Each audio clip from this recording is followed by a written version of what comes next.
welcome back, ladies and gentlemen, to number 137 of the Whatnauts review show. This will be our final one for 2020, the last Whatnauts recording of the year, which is kind of crazy. But yeah, here we are, doing our thing as normal. This is the Whatnauts review show, like I just mentioned, where each week we have a brand new story to talk about. It could be a comic, a movie, a TV show, a manga, all sorts of things. We cover all sorts of different genres and mediums and who knows what. There's all sorts of stuff for everyone. This week, I guess, is like week 2 of our end of the year holiday themed stuff. Yeah, So- it worked out that each of us got to choose one. Yeah, it's been good. This week we are talking about a Netflix original film called Jingle Jangle: A Christmas Journey. What an interesting name. It stands out so much, and I was trying to think of a better name for this film after watching it, and I couldn't really come up with one. Or think, and I think I settled on, I think having such an original name like Jingle Jangle, like it actually helped out because it stood out of just like, what is this? But that is what we will be talking about in just a bit. My name is Kyle Springer, and I am joined as always by Melissa Wilkinson. Melissa, how's it going? Yes, I'm good. I had an exciting new breakfast today. Ooh. Yeah. What did you have? I was tired of my same alternating, like the 3 egg dishes I know how to make and my oatmeal. Like, I need a new breakfast. I gotta shake things up. I'm tired of eggs. So I went to a Jewish deli not too far away from me, and I got like the classic lox and schmear bagel. That's It was a awesome. delight. I'd never been in there before. They were all super friendly. Like 4 people stopped and talked to me to say, hi, welcome to our store. Let me give you the tour. Is that guy taking care of you? And they gave me like a free sample of pastrami just for being wow. new. That's great. Yeah. Good stuff. I've not been to like an authentic bagelry. Is that the right word? I guess bakery, but like Bagelry. specifically for bagels. Yeah. I don't know. Like I've had like Einstein bagels. I've had all that stuff, and I've had some really good bagels from shops like that. But I've never had the like authentic. Like this is a New York bagel, right? So one day I will make that happen because they are delicious. You're even closer to New York than I am, so you should be able to get it. I'm sure you can get like a good bagel somewhere in Richmond. You just got to find it. Yeah. I'm sure it's out there. But there you go.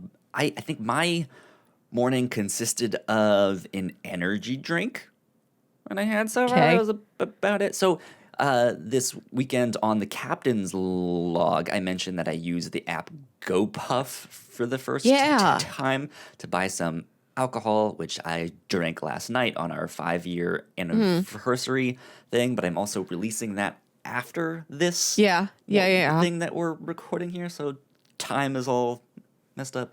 But yeah, I had a great time using that app. It was a lot of fun. It was like, wee, hands in the air, all that stuff. It was great. No. But they gave me a free sample of this, like, I don't want to say natural, but this energy drink that like had natural caffeine. It didn't have all the like taurine and guarana and all that stuff. Because I bought alcohol. They were just like, hey, you're gonna need some Advil, which they gave me like a sample of that. Wow. And here's this like That's helpful. yeah, here's this like hangover like thing of just like, this will wake you up that next day. So that's what I had this morning, and it was actually really good. So Nice. What flavor was that? it was like a citrusy, like a lemon orange-ish. It was an interesting mix, but it was very delicious. So here I am, all energized to talk about Jingle Jangle. I feel like I'm on Jingle Jangle right now because it's also The Riverdale name. drug. Right. Yes. Exactly. They're getting high on Jingle Jangle. But yeah. So this movie was written and directed by David E. Talbert. Produced by a handful of people, including John Legend. Uh-huh. There you go. He's in there on that. Yeah, so I wanted to pick some holiday movies for this week and stuff like that because 'tis the season. Uh-huh. This one, I hadn't really heard anything about it other than just hearing the name. And like I mentioned, the name just stands out, right? Jingle Jangle. Yeah, it's like a phrase you've heard associated with Christmas, but it means nothing and could be anything. Right, yeah. And so like it stood out that I was like I need to put this on my list and see what this is. You ended up picking this one instead of Christmas with the Cranks, among other things. But so what stood out to you about, like, what made you want to talk about this one? I Googled it, and just the production design of this movie looked so whimsical and delightful. And Yeah. and it is. Surprise. The movie is a delight to watch visually. There's so much Absolutely. stuff going on. This is some of the best like costumes I've ever seen in a movie. I love the look of the whole thing so much. Indeed, it's absolutely a visual treat. When you look at the advertisements or the posters or all of that stuff, it's so rich with color.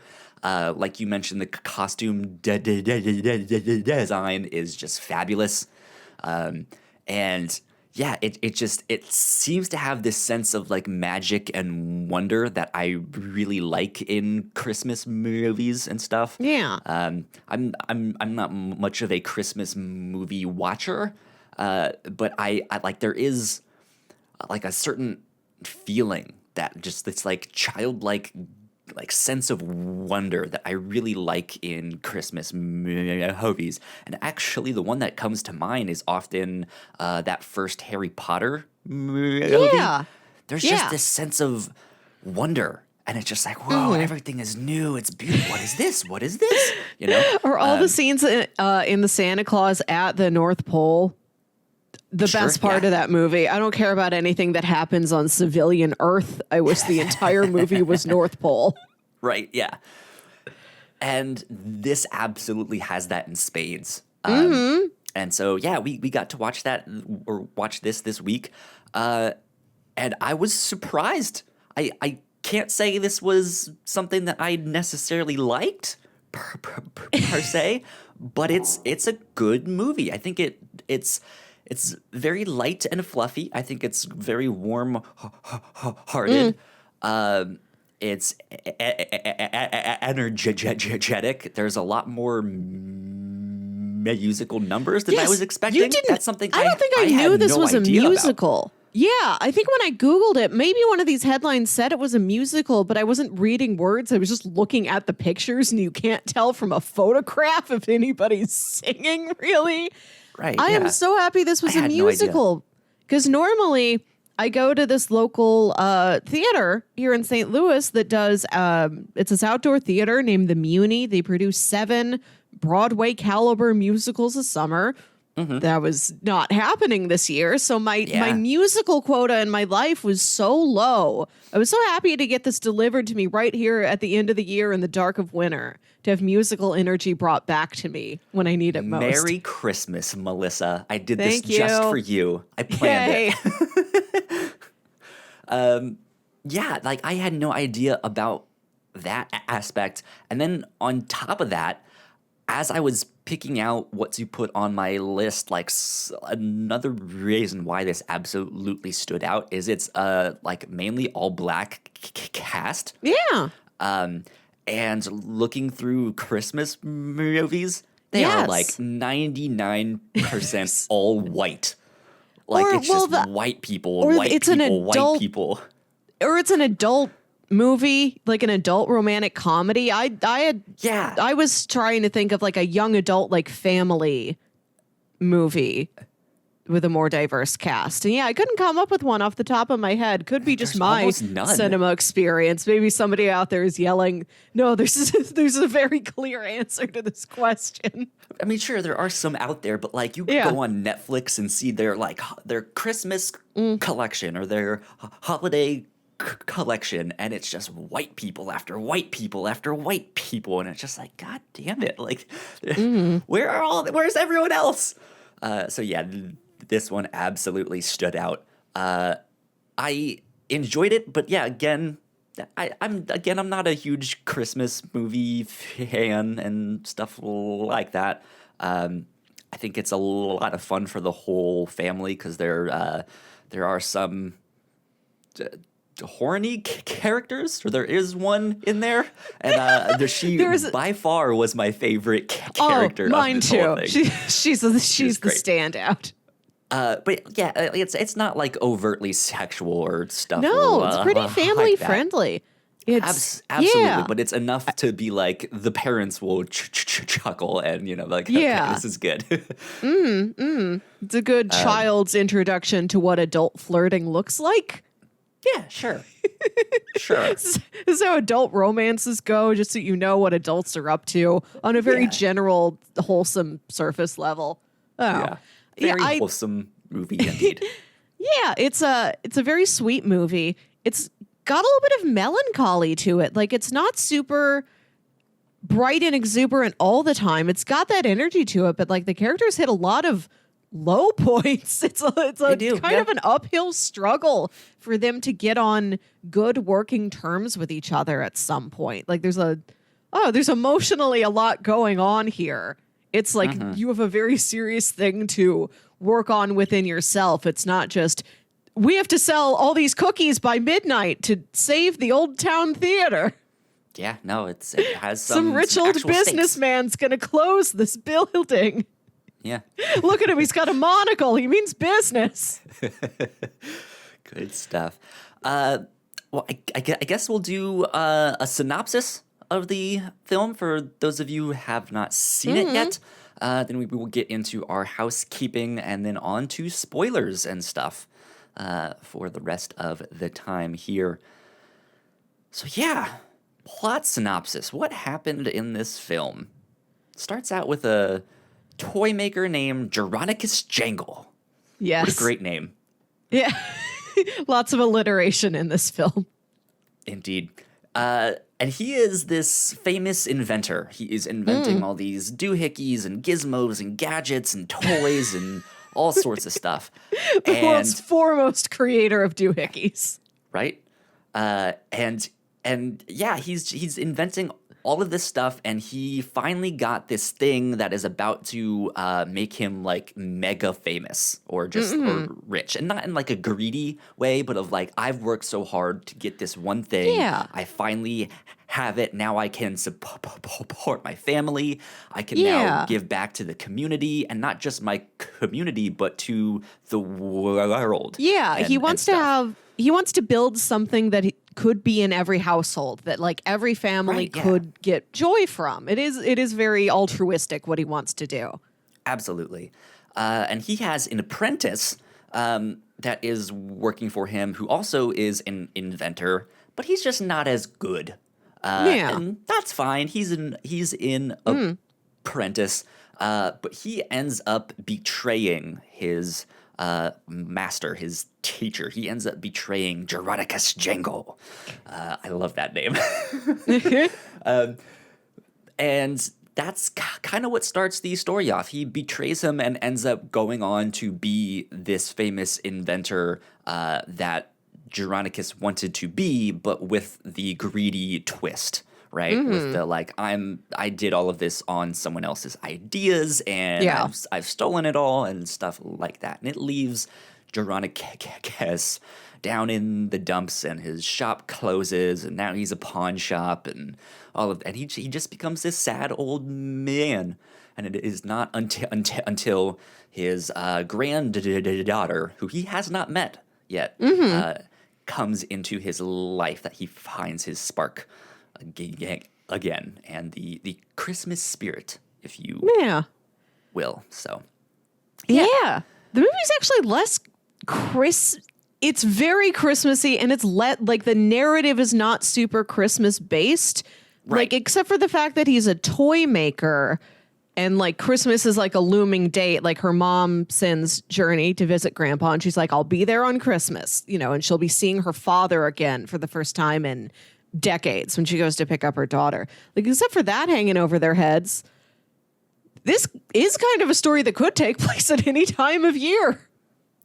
kind of, yeah. Yeah. But visually, it's so steeped in Christmas. Like it's lots of rich, like reds and greens and so much plaid. Some of the most plaid movies I've ever seen. It's probably this next to like Braveheart. Right? They're just like, oh, they've gone plaid. Yeah, the whole movie is filmed through a plaid filter. The town they live in is so cute. Just like absolute darling little cobblestone streets, and like it's snowing and they have a snowball fight. Yeah. It's good stuff indeed. Yeah, I think that's about it for a synopsis though, without really getting into spoilers. So we will get on to housekeeping. Yeah. If you did not know, we have multiple podcasts here at the Whatnauts. You guys can find out more information on our website, which is thewhatnauts.com, as well as your favorite podcasting platform of choice. Just type in the Whatnauts and all of our shows will pop up right there. If you like what we do, patreon.com/thewhatnauts is where you can support us for as little as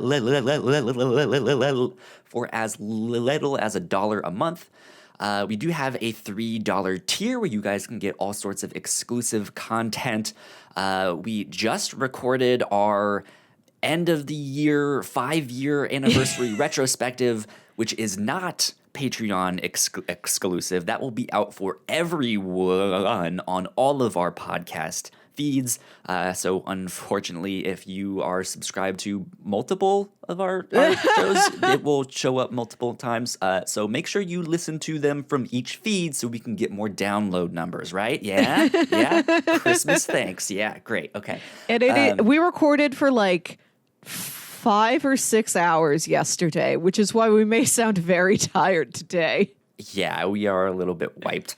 But yeah, like I said, that will be out after we put this one out, because I like the end of the year retrospective to be like, that's it. That's the end of the year. We will see you next year. Stuff like that. So there you go.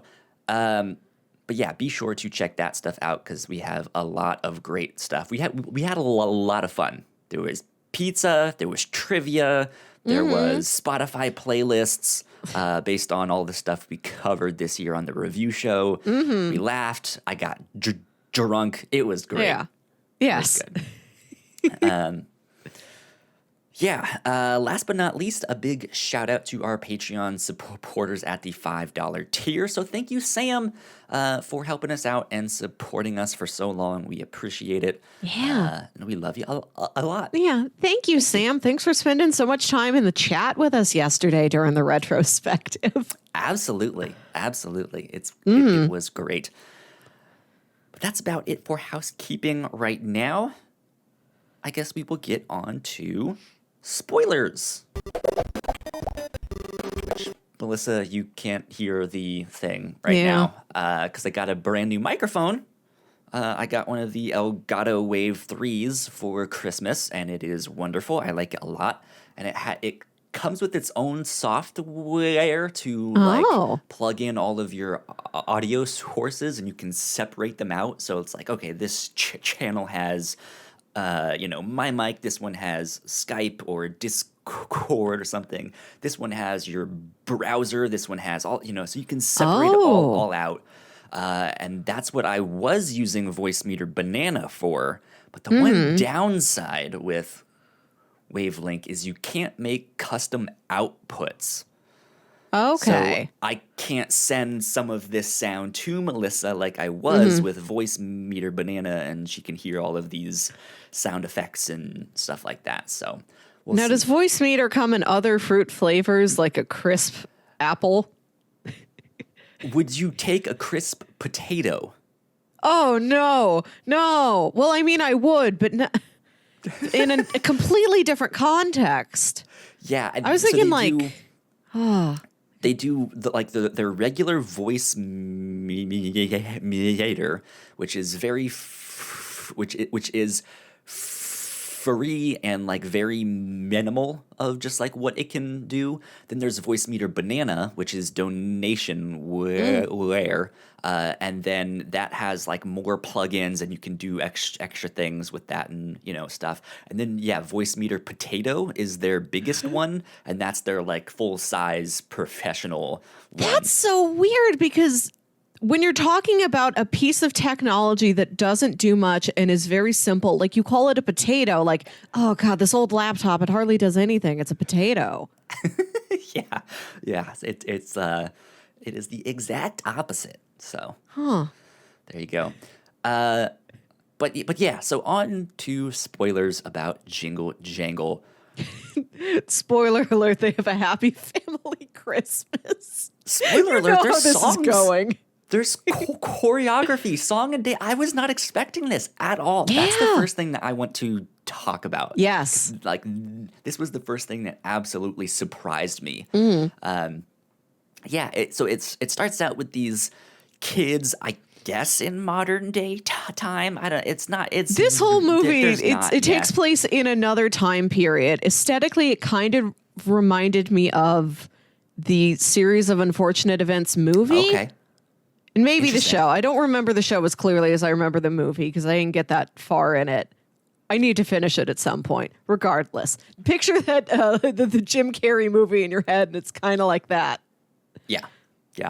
And it's Christmas Eve or something, and one of the kids is kind of feeling down, and so the mom is like, "Well, let's do a bedtime story, but let's grandma. do a different one." Oh, it's their grandma. This movie has 6 generations in it because the kids Holy want a moly. story. Grandma reads them a story. It's like, this is a man named Jeronicus Jangle, and his parents did this, and then he was born, and he had a daughter. The daughter had a daughter, and then at the end of the movie, it's revealed that Grandma was the granddaughter. So over the course of this film, we get 6 generations of Jangles mentioned at least at some point. Yeah. But yeah, so she was like, let's do a different Christmas bedtime story than we normally do. And she gets this big old antique book. Yeah. And it's beautiful. It's so intricate because it's not just a book. There's gears and this big lock mechanism thing. And it's this gorgeous looking book. And she says like the magic password and it starts turning and unlocking and all of that stuff, and then she starts to read the book, and it is the story of Jeronicus Jangle, the world's best inventor. And it then goes to their like the shop, and you see what this story is, and it's a store that's bustling, and again all the outfits are beautiful, and it's just packed with detail. And it's wonderful, and then they start singing, and I was just like, what is this? What is going on here? I didn't know I signed up for this. This is great. I probably could have. First off, this movie is a solid 2 hours long, and I thought that's kind of long for a family Christmas movie, but that is a regular length for a musical, a full musical, yes. So that could have been a clue. Musicals are that long. So it says the film's music scores include song by John Legend and Philip Lawrence, who works a lot with Bruno Mars. Yeah, so the songs in here, I thought were wonderful. They again, we mentioned this is a majority all black cast, and the musical influences are the same thing. It's there's a lot of like soul and funk and some more like that I wouldn't say reggae, but some more like I guess I don't know the right term, but more island influences, if that makes sense. Yeah, and the songs are all super catchy. I like them all, and I was so surprised with how much they like it just stands out. Like when you think of a Christmas miracle or like a Christmas musical, right? You think of like Little Drummer Boy and the standard stuff. I don't know. Are you talking about a Christmas music or a Christmas musical? Both. Just in general, like this is not the kind of of songs that I think of. Right? Yeah, it's a far cry from "Have Yourself a Merry Little Christmas" from the movie Meet Me in St. Louis. Right? Yeah, like this has a certain energy to it that a lot of Christmas songs don't have. Right? So yeah, it's good. It's upbeat. It's fast paced, and it's wild. Like if you thought the outfits and the details in this film was a lot, wait till you see the choreography because they are going full force. They are nonstop, just like boom, boom, ba, boom. Yeah, boom, there's boom, boom, there's so many like backflips and somersaults. Like a lot of the background dancers get really acrobatic with their choreography. Yeah, They're these wild. huge numbers where it's like the whole town is in on it. They have this beautiful set to play around with. The main store has got these two beautiful staircases leading up to a second floor. It's such a beautiful large scale thing that I was really delighted to see in a movie because I haven't been able to get that experience on a stage this year. And the only musical, I think the occasional number has popped up in other things we've covered, but I think the only musical we have watched is Little Shop of Horrors a couple years ago, which is a movie with a very small cast.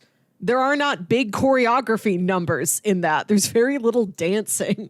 So this gave us all the dancing for several movies. Absolutely. And all of the dancers were really, really good. I danced back in college and stuff, but I think a lot of the choreography was not necessarily intricate or difficult, but it's more so the scale that they do these things on, right? It's big movements and big motions just to make it look like a lot is happening.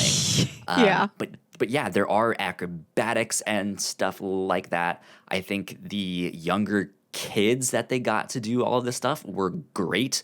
Yeah. Two,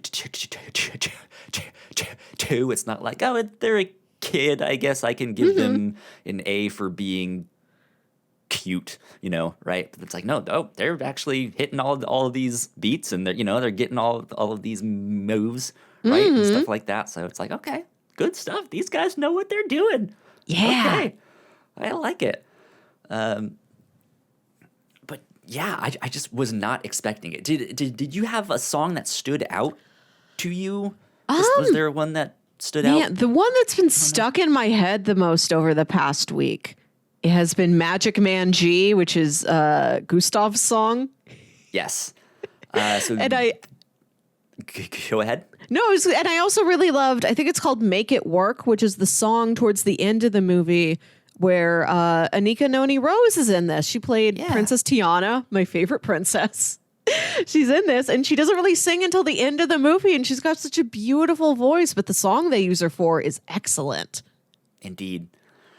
And yeah, so Magic Man G was a really, really good one. That's Keegan-Michael Key's character. He plays the adult version of the apprentice who has now gone on to be the greedy toy maker who stole all of the ideas. And yeah, it's like the villain's theme song, and it's great. It's wonderful. It's there's all of these songs are so good. I think I think it's Miles and Miles is the one that Miss Johnston sang. Yes. The like third song there. So yeah, Miss Johnston, I think, was my favorite character by far, and her song is wonderful. She's lovely. I always love a big lady. I just want to see a fantastically dressed, like flirty, fun, fabulous big lady. She's what I aspire to be. She knew exactly what she wanted, and she was going for it. Right. Yeah, and the fact that she loves Jeronicus Jangle, who at this point is absolutely downtrodden. He's a man of no charms, but she loves him anyway. He's a husk. And is determined to like bring him out of his shell and brighten up his life. Yeah, and he's just like, no, I don't want any. Like, leave me alone, woman. And she's I have no time for joy. Yeah, and she's just like, I want to make out with you, so we're gonna go over here and do this and that. She has the Miles and Miles number in his store. She's like the town post mistress, which was neat. She's got this cute little mail truck she drives around. She has this nice satchel and this like really crisp looking uniform jacket. She comes to his store and she's singing to him, and like these three guys show up as like her background singers, and they do like most of the choreography in that scene. And there's a reprise of that. He has backup dancers. There's a reprise of that number later that she sings part of it again. And like then in the distance, like Jeronicus looks over and those three guys are still there, and he says, huh, they really are a group. And it was weirdly sweet. It's like those aren't just three guys. They're a family unit of some kind to each other. Yeah, it's good stuff. And I think with her being the like delivery person of the town, something else that was really charming about her character is she's also a bad driver. And it's just like, I have a new truck, and she's almost like running over people and stuff like that, and just doesn't care. So she is absolutely a wild character, and I loved her a lot. She was great. But let's start talking more about the other characters. We already mentioned Gustafsson. I want to talk about the little doll, because this is what Jeronicus is built. This is like his master plan, his magnum opus is this little sentient doll, and it's a matador. Don Juan Diego. Yeah, it's this played matador by in this. Ricky Martin. Good to hear his voice again. So it's this little matador, absolutely full of himself, super egotistical, like kind of the perfect. If you want to make a toy that's going to be in every household, that is the personality of the toy who wants to be in every household. Yeah. And it's him who's like, he's the one who drives Gustafsson to like steal the plans. He's like, don't you want to be great? You know, like he's been ignoring you. Like he hasn't been giving you the time to like teach you to be a better inventor. You could do this. It's like, he's like the second in command. Like he's kind of the one prodding Gustafsson even decades later in his toy empire. The actual villain. Yes. Yeah. The actual villain is a living toy. Is a matador, is Ricky Martin living the Vida Loca. He's a delight to watch. I really appreciated how much physical effects were in this movie. Like there's no, like it's a real set. They are in a real physical space that is that much stuff going on. But when they use digital effects, they use it for characters who need it. Like that little matador, he's constantly moving. Like he has so much really dynamic, fluid physical motion. I'm like, I don't know if you could build. And he's like prancing all around the set. He just like jumps and like spins around. I don't know how you could have done that with like an animatronic. So we'll circle back around to it, but something else that I was surprised by is there's sections of this film that are more of like a stop motion thing where like it seems like something more from like Studio Leica. I don't know if it was digital or if it seemed more digital than like digital meant to look like they're like they're little marionettes, like they are little wooden dolls moving around. Yeah. And that stuff was beautiful as well, but we'll get back to that. But yeah, like that. Just I like how the villainous character is this toy, and who we actually see the antagonist being in Keegan-Michael Key's character. He's not. He does want the greatness, but he's just going about it wrong. It's not that he's necessarily a bad person. He just got misled is the whole thing, and he I mean, he's not. I guess he is redeemable eventually, but that's also not really the point of this movie either. Yeah, this isn't the person they are trying to warm the heart of is Jeronicus. Gustavson's Right. a far second. Nobody's super invested in what his journey is. Right, yeah. Which is a little bit unfortunate, because I think I would have liked to see that too and have him get some redemption. Yeah, Keegan-Michael Key's a delight to watch in this.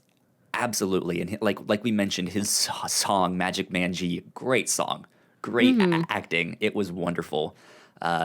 His facial expressions are a delight. They're great. So yeah, good stuff. Good stuff there. What did you think of Journey herself? Our like kind of main character who we don't meet until the pace. Yes, we meet her right away because she's the grandma she's at the grandma. start, but like we don't see the younger version of her who we see through most of the film until like, I don't know, 20 minutes in. Yeah, 20, 30 minutes in. This movie has like a lot of prologue and setup before you get to that main plot of Journey visiting her grandfather for the first time and trying to connect with him about inventing. She's so sweet. She is, absolutely. I think she's an interesting character because of something else that I think this movie really interestingly focuses on. It's not just like, oh, you have a magical spirit and you need to invite love in your heart. There's like this underlying thing of just like, I like math and science and like actual. I was about to say hard facts, but that's not. That's not. Yeah, it's a whimsical Christmas time STEM movie. Right? Yeah, it's absolutely the STEM film, which I think is great. Yeah. It's not all this. I mean, they're being like, okay, this is the square root of impossible by the sensation I loved that. times two. That they directly married like all of this scientific, geometrical, mathematical, engineering, like logical fact and the Christmas magic, where they are saying things like, yeah, you need to take the square root of wonder and then add that to like the base ratio of magic. And then that's how we're going to make this blueprint for a toy. It's really, really cool. And it mixes that Christmas spirit and magic with like, just something that you don't see being advertised or promoted. I don't know what the right word is there, of just like, hey, STEM is good, like math is good, like you can have fun with this, and it's not like it's not all a bad over the thing place to enjoy it. It's all over the place in like toys and like books and like activities for kids and games and things, but I don't think I have seen it integrated in a lot of movies as heavily as it is here. I mean, I mentioned a series of unfortunate events earlier. Violet's an excellent inventor. We've had movies like, I don't know, Meet the Robinsons. There are like invention, like little kids who build something based stories. Yeah, but this one feels like very specific and like technical and hands-on while being whimsical Christmas movie. And the fact that it is a Christmas movie means it gets a lot of replay value. This could be a movie families will turn on once a year, every year for a long time. Sure, yeah. And I would absolutely recommend it for that, because it's a lot of fun. Yeah, Journey was great. She was just so full of life. Yeah. Yeah, it's infectious. Yeah, and it was sweet that she was so into inventing, and like it seemed like the kids and wherever it was she lived, like they didn't get it. They're like, we want to build a snowman, and she's like, but have you calculated the velocity of how to throw a snowball? Like they're not on her same level, and so she's felt like an odd man. It doesn't seem like, kids tease her or anything, but she's always felt odd and kind of left out of things. Yeah, so that's why she's absolutely confident in what she, in who she is and what she likes and stuff, and that's great. Yeah, but she just wants to talk to somebody else who's as passionate as she is about inventing things, and that's why she's so excited to talk to her grandfather and try and reignite that love that he has for this, and they can have something that they share together. Yeah, indeed. Speaking of her grandfather, Jeronicus, what did you think of him? Good old Forrest Whitaker. What a performance. I haven't seen Forrest Whitaker in many things. I think I primarily know him from Rogue One. Okay. Save the rebellion. The boar gullet will know the truth. Good stuff. So what he's doing in this movie, it was not something I knew was in his arsenal. He's giving such an interesting performance where he's like his voice is very high, very nervous and very withdrawn. And yes, Miss Johnston, like, please leave the mail and then leave. I've got paperwork to do, and I'm just trying to run this this pawn shop. I don't make toys anymore. Yeah, he has this very, he's just withdrawn in himself. He's very meek. Yes. And yeah, it's an interesting performance, but it never seems over the top, if that makes sense. Like, which it's not a word I guess you would necessarily use to describe like a performance like that. But I feel with Christmas stuff, especially how eccentric all the costumes and sets are in this film, like I think you would expect some of these performances to be more of a caricature, and maybe with like Miss Johnston you get that, with Don Juan you get that, right? Maybe with and again I don't even know his name, Keegan-Michael Gustafson. Yeah, you get a little bit with that, and so I think you would expect it from him as well, but his was very down to earth. Like he just felt like a normal guy who just, his life didn't go the way he wanted it to, and he's just this sad old guy, And thanks to Charles Dickens, I suppose, the Grouch is such a prevalent character in A Christmas Story. The Scrooge, the Grinch, just like the absolute crank who wants nothing to do with Christmas and is like, ah!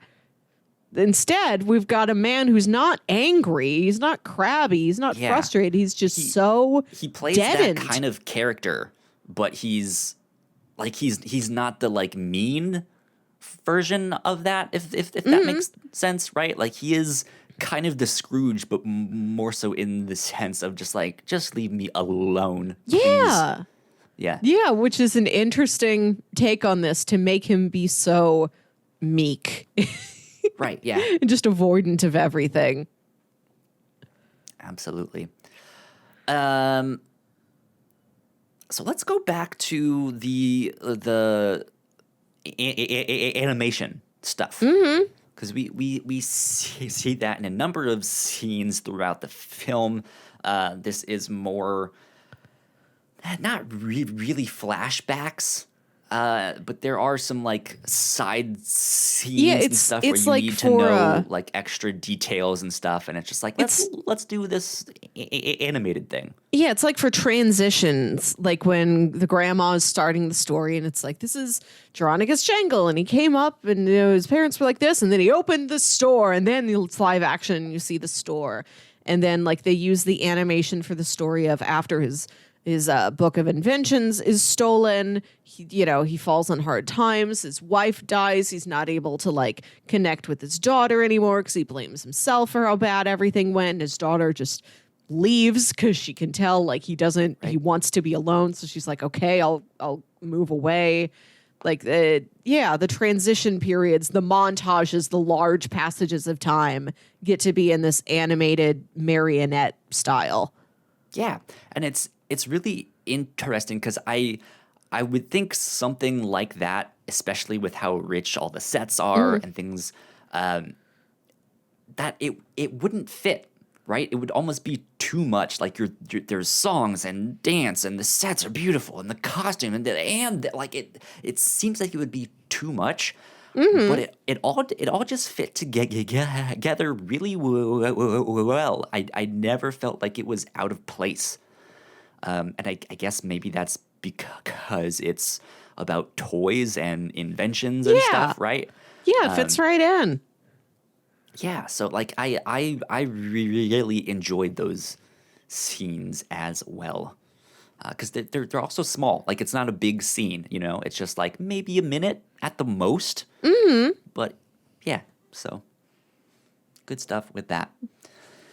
Do you have other things with like plot related stuff that you want to talk about, or other characters we missed yet?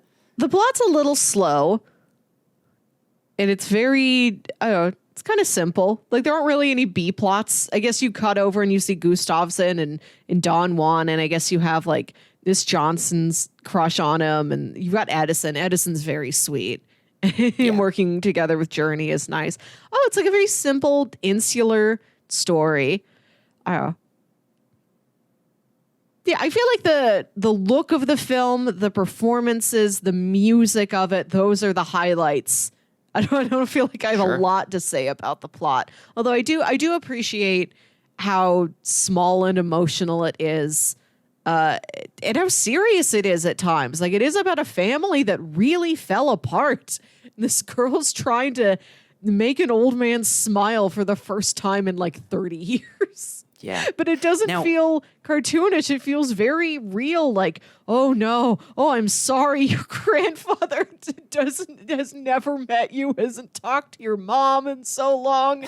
It's rather sad. Yeah. Now, correct me if I'm wrong.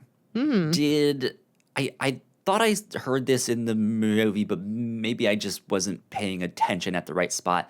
Did Journey fake that letter?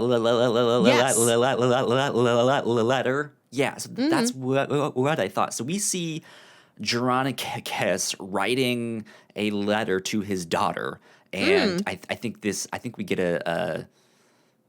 I don't remember if it's a live action scene or not, but they are narrating, being like, and they wouldn't see him unless he invited them, and then they get this letter, and you think it's from Jeronicus, but I guess the twist is that Journey faked it. Yeah. To like get herself to go meet her grandfather. Yeah, which makes sense, because I was a little perplexed at the beginning that why would Jeronicus say, like, send the grandchild to me? No, Jessica, I don't want to see you right now. Like, it's strange that he didn't invite like both of them to come see him. But I guess that's her cover. You know, if they went there and her mom was there, like, she'd find out the secret. To have like the mom out of the picture, where he thinks it was the mom's choice and the mom thinks it was his choice. Yeah. Yeah, so like I can see why. I mean, I can see it being believable of like, hey, the past is the past. However, like, we've both kind of moved on with our lives. I haven't met my granddaughter yet, though. Can you at least like send her so I can meet her? Like that makes sense. But yeah, I thought that was a interesting twist, and I think the story ends up being really great emotionally because of all of the much sadder moments. So that when you do get these like high, like, oh wow, the Christmas spirit and the square root of possible and all of it, like, it feels that much better. Yeah. If that makes sense. Yeah, how sad the family situation does make the whimsical, magical moments feel stronger. Yeah. Because they need all of those wins. Yeah, they absolutely do. And then I think the like more so end of the film, when they are in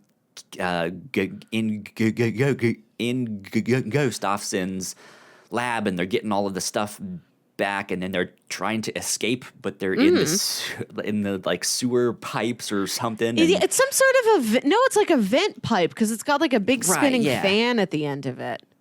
And it like they have to escape, and it ends up coming down to their interest in math and science, right? Of just like, hey, let me inspire him to get back into figuring out this formula so we can go through the fan blades at the right moment and speed, so we don't like. It's an interesting way to have a climax of the film, but yeah, it's good. Like it had enough like warm-heartedness and magic to that moment, and it was exciting enough and tense enough action wise to be like, this is a good climax to this whole thing. So I liked it a lot. Yeah, in that sense. But yeah, like you said, I think plot wise and stuff, there's not much to it, right? Old man is sad, young girl makes him happy. Yes. Which is Christmas good. To all. Yeah, like that snow fight scene. I loved the snowball fight scene. That was so darling. It's like that was good. Journey, and there's like two other girls that playing on the street who team up with her, and they're against Jeronicus and I think Edison and like a couple other boys. It's just the girls like throwing snowballs and like doing this choreographed like dance with each other. It's so cute. Great, and that's something, it's just a heightened version of something I could see real kids doing. Like when we hit the other team with a snowball, we have a victory dance. Yeah. Exactly. Yeah. I think doing all of the Fortnite dances and stuff like that.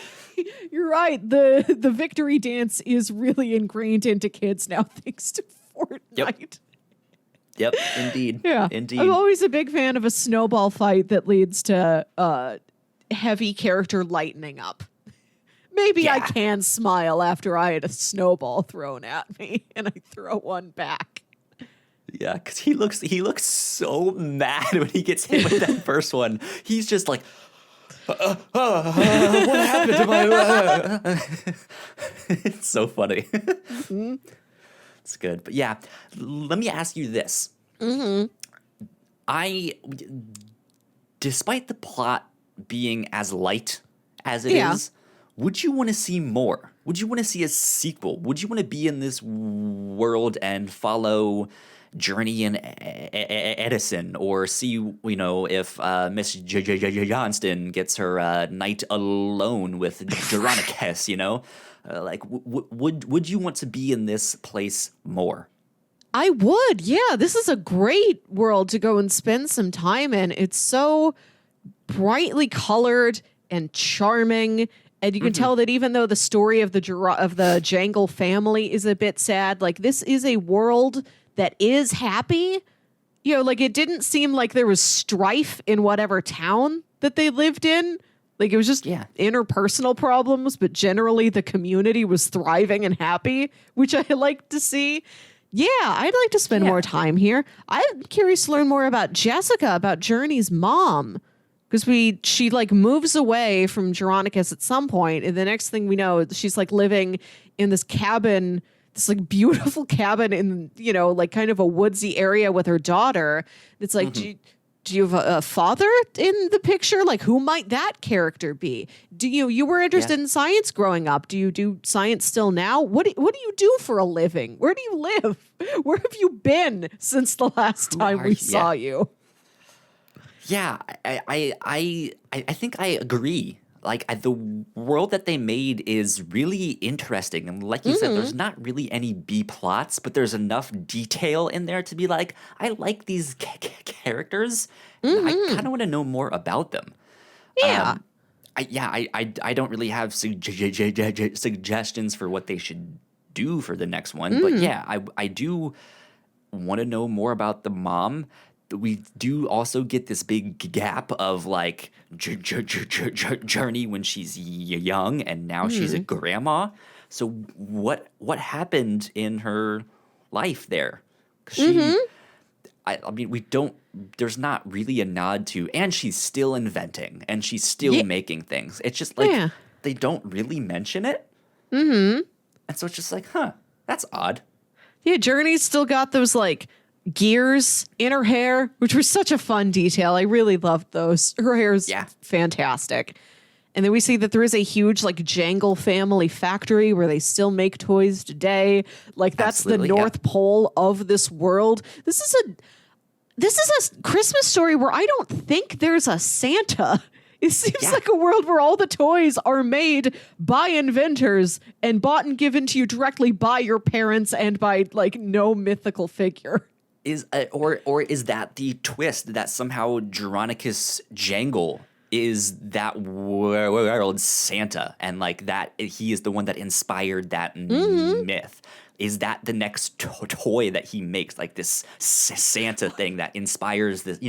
This like I think stuff like that would be neat to explore, and I'd like that. One thing that I've been happy about in life in recent years is that when I go to a store, I'm seeing a higher and higher ratio of black Santa Claus figurines and like decorations and things. I love a diverse Santa Claus. I'd love if next year we've got like a little Forrest Whitaker Santa Claus in a Mrs. Johnson Mrs. Claus. Yeah. I want this to be the new Santa Claus mythos. Right? Or instead of reindeer, he's got a bunch of robots. That doesn't even have to be like they don't even have to say that he is Santa. Right. Yeah. But like if he has to, like he goes to make a new suit to deliver these toys, and it happens to be, the red with the white and, it's just like they could do that like the tip of the hat, like he's actually Santa, but not actually mention it. Like that stuff I think would be neat. So good stuff. Yeah, I was watching this movie, especially the scene where it is Journey and Edison running through Gustafson's factory and like trying to escape out that vent pipe. I really hope this gets into a theme park somewhere. Like I'm thinking about all of the Grinch stuff that's in the Universal parks, like kind of with the aesthetic of the Ron Howard Grinch movie. Regardless of how you feel about the quality of that movie, I think the production design of it, the look of it is really interesting and makes for a fun like classic, theme park holiday overlay for a couple weeks. I'd love to see the Jingle Jangle like parade just coming down a theme park street somewhere. That'd be wonderful. So we didn't even really, we've not mentioned Edison all that much because he's very, very minor character. Yeah. He's still neat. We haven't mentioned the robot, the Buddy 3000. Yes! Which is on the poster, and he ends up like both being inconsequential and as well as like the thing that saves things, if that makes sense. Yeah. Okay, great. Now I have a brain fart and I don't remember where I was going with all of that. He's fun. I like the effect where like he doesn't talk, but he can take in your voice and like kind of play snippets of it back to you to create his own messages, which it kind of reminds me of the floating robot from Flubber that I spent so much time talking about earlier this year in a Captain's Log episode. I spent like 15 minutes talking about the Flubber robot Weebo. She speaks, she has an intelligence, but also she's like loaded with this bank of movie clips, and she'll like play a movie clip to display what her feelings are. And that's kind of what Buddy 3000 does. He like takes in everything from you and puts it out to you to, communicate, which also feels so much like something a real toy does. Like a Furby just parrots your own words back at you. He's like a talk back mic, but in a cute robot friend body. Yeah. Like they have that. Like so what I was gonna say is that like I could even see the Buddy 3000 being like a balloon at the Macy's Day Thanksgiving I'd love parade that. And stuff like That's that, what right? this should be. This should be a float next year. I want this represented as a float. Absolutely, that'd be wonderful. Because it's so full of detail and rich colors. Yeah, just jewel tones stuff. all over the place. There's barely a pastel in the film. And I love yeah. a pastel, but I loved how rich and lush everything looked, and all the fabric so beautifully patterned. I want an entire coffee table book where each page is just a pattern from costume fabric used in this movie. Yeah. Well, there you go. That's Jingle Jangle, A Christmas Journey, Netflix original movie. Delightful. I'm very happy that this is in Or the it's on Christmas Netflix. movie universe now. I think this is something people will return to year after year. I don't know if I like it enough for this to be an annual watching, but like, every 3 years or so, let's get back to Jingle Jangle. To your roster, yeah. Yeah. There you go. I'm trying to see if there's any other like fun facts or something on their Wikipedia page. According to Wikipedia, it has a 90% on Rotten Tomatoes, 68 reviews with a 6.9 out of 10. I think I'd rate it a little bit higher than that. Yeah. Maybe like a 7.2 or something, but that's right about where I think it should be. It's good, but it's also light and fluffy. It's not. You don't have to pay attention. Yeah. Like super intently. Yes. And there's just a lot of songs, so you can just put this on in the background and have a fun time dancing around. Yeah, I think it's perfect for that. This is a perfect present wrapping movie. Oh yeah, good with that stuff. Do you have final thoughts that you want to share with Jingle Jangle? Watch it. Yes, watch it. Show it to a family member. Kids would love this. I was watching this thinking my parents would enjoy this a lot. I think this truly is fun for the whole family. Classic for years to come. Indeed. I'd love to see this adapted to the stage. I don't know. There's so much visually going on. Like there's all the doohickeys and gizmos and toys as previously mentioned.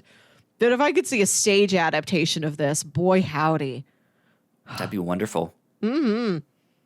It's so tactile and physical. Yeah. Good stuff. So that I guess wraps us up for Jingle Jangle, our thoughts on that. Do you have recommendations of if they liked this, what else they should check out?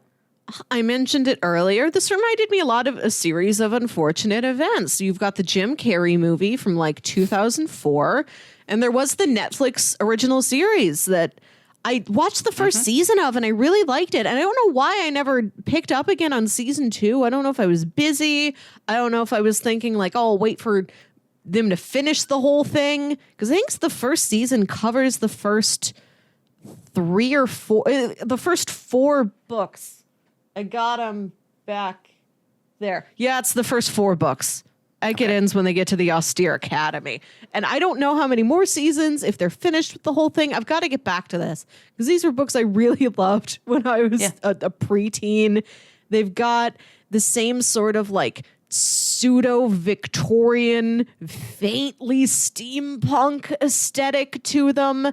You've got very bright kids solving problems where like the kids have like the answers. The kids like know where they're going in life. They know who they are, and like the adults are clueless, and they got to kind of bring the adults up to their speed. You've got a girl who invents things. You also have a girl who bites things. You got boy who reads. The 3 heroes that you need for any situation. Yeah. I'm going to have to get back to that Netflix show at some point. And I would also recommend movies we watched earlier this year, Paddington. Paddington, indeed. Would be a great one. Similarly, like lots going on, like in the production design, beautiful movies to look at, intricate sets, like cute, charming town squares, and everybody's wearing a brightly colored outfit.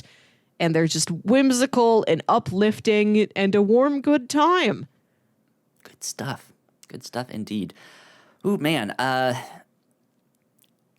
I don't know if I have a recommendation that is like, if you liked this, you absolutely would love this one thing, because I feel like this movie is very different. Like, it's in a league of its own, if that makes sense in a strange way.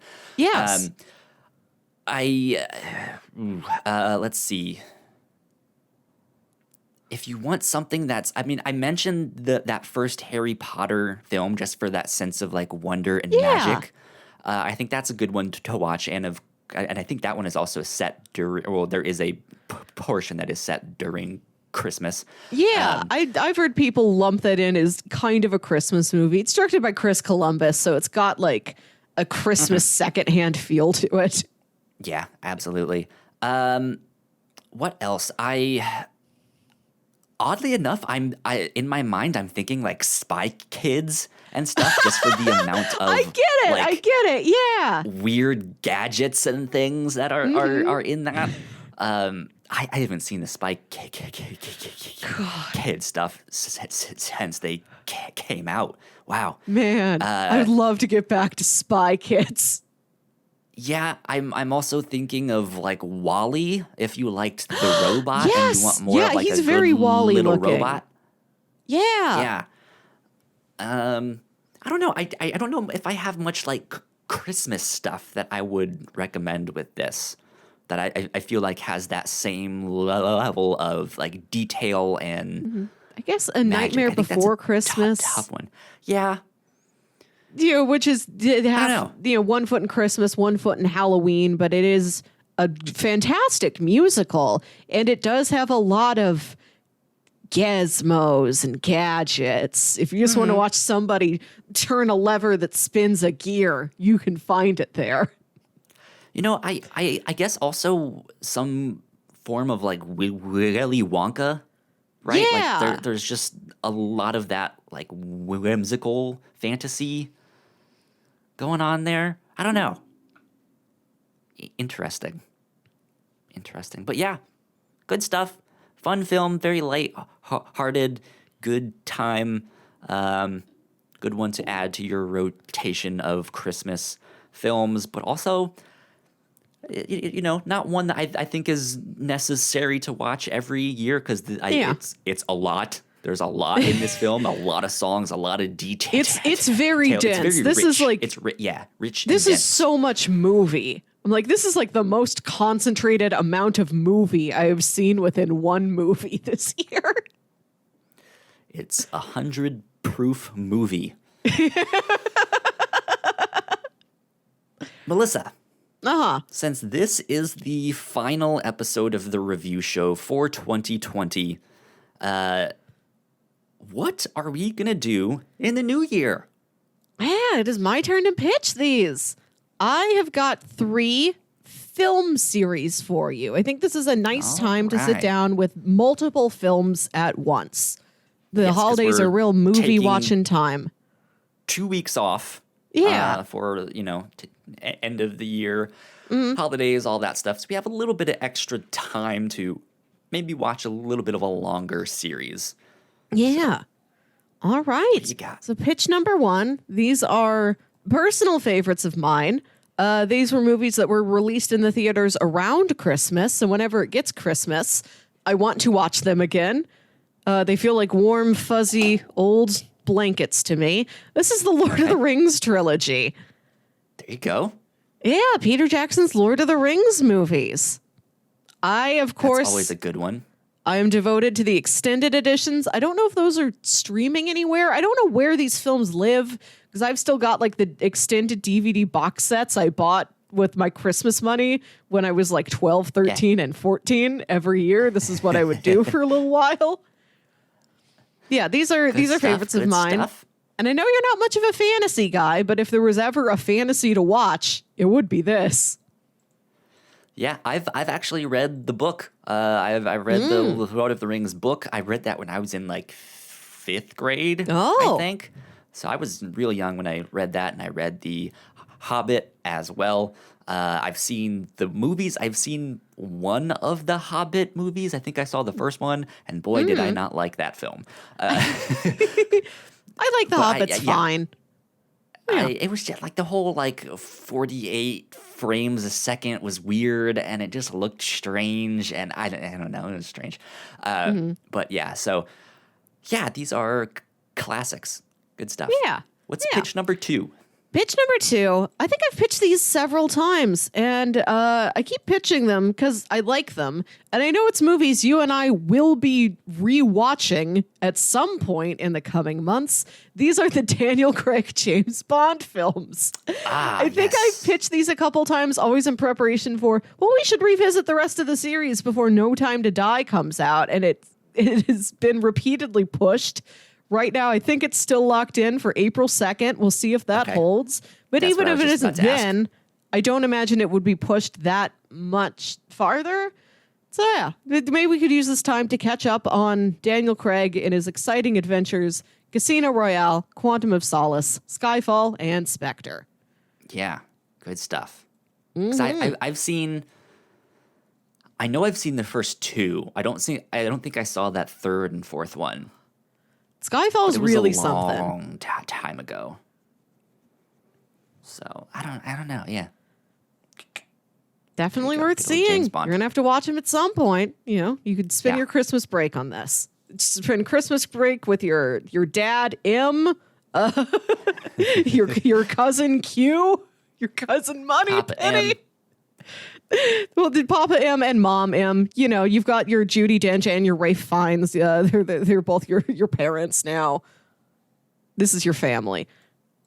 And pitch number 3. So these first 2 were series that I'm very familiar with. I've seen several times. Sure. I thought Yep. I should put at least one thing on here that I haven't seen. New year, new film franchise, new cinematic experience. Good stuff. I have not seen any of the John Wick movies.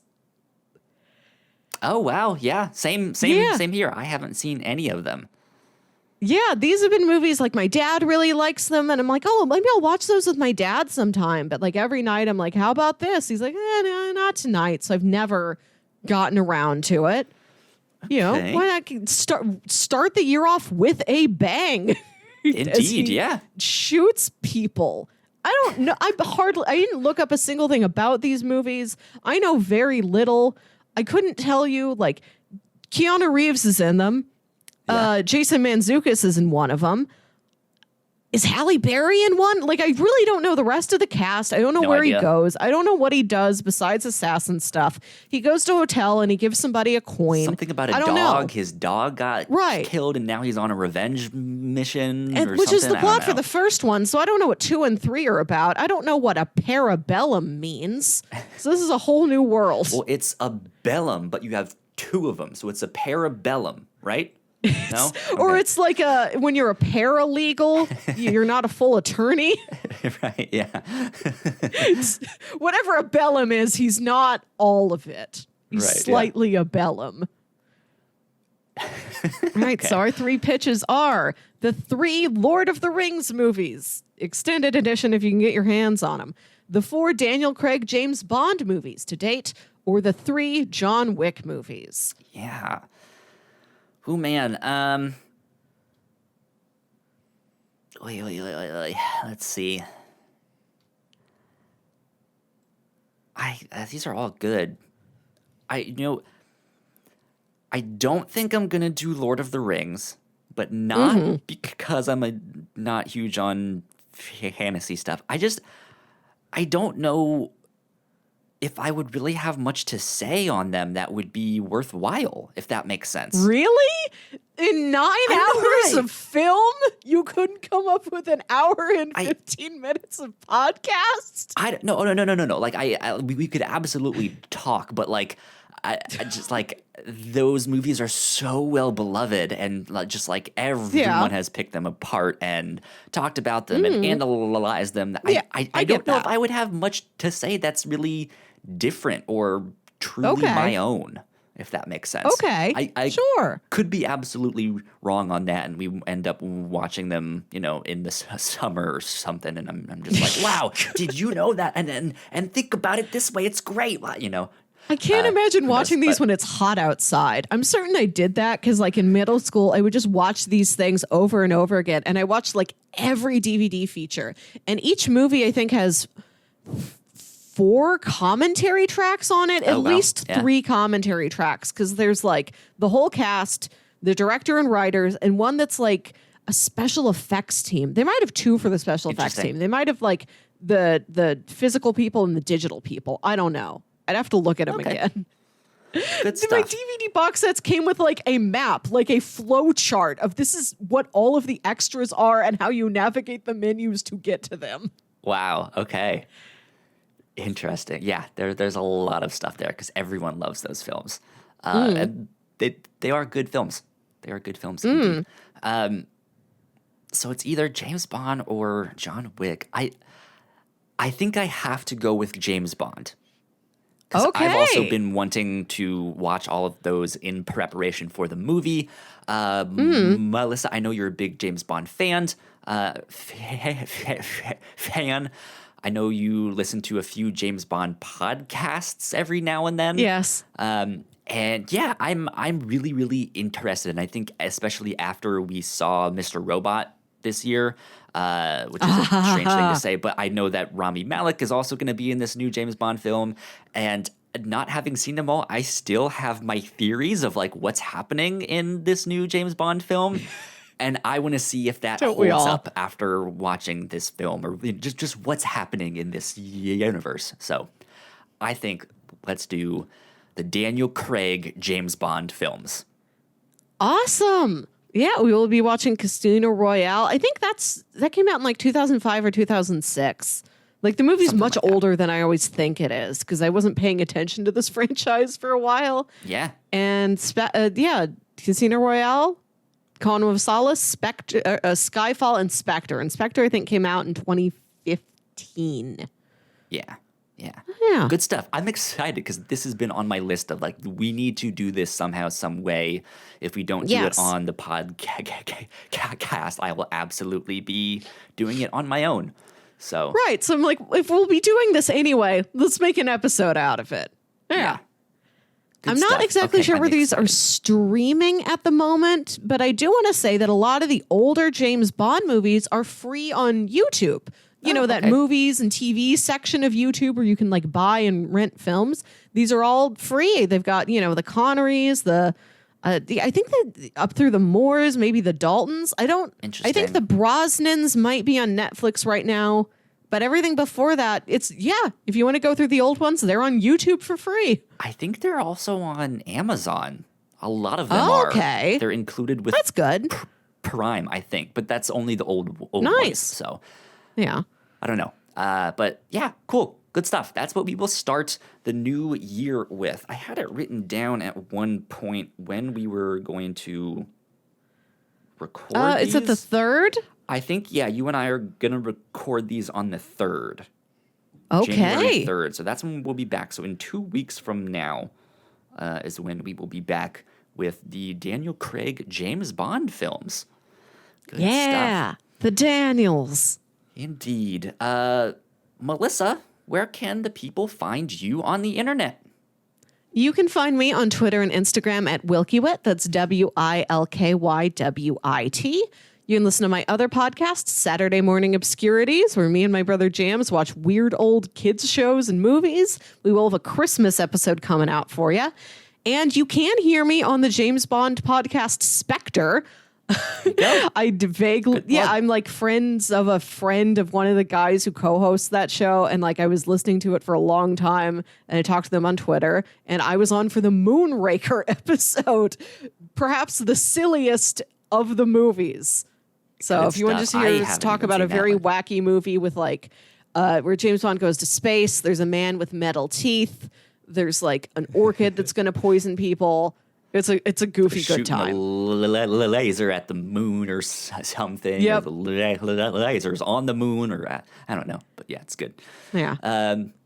You guys can find me at Kyle Springer on Twitter and Instagram. If you guys want to stay up to date with our shows, we are at the Whatnauts on Twitter. Go subscribe to our YouTube channel, which is youtube.com/the Whatnauts. Go follow us on Twitch, which is twitch.tv/the Whatnauts. We're on the path to affiliate We are so Hey. close to getting that. I might actually try and do that over the winter break and stream some things Ooh. and stuff like that, because we are very close. But yeah, be on the lookout for all of that stuff. This has been 2020. Man, what a year. What a wild year. What a crazy year. Yeah. Yeah.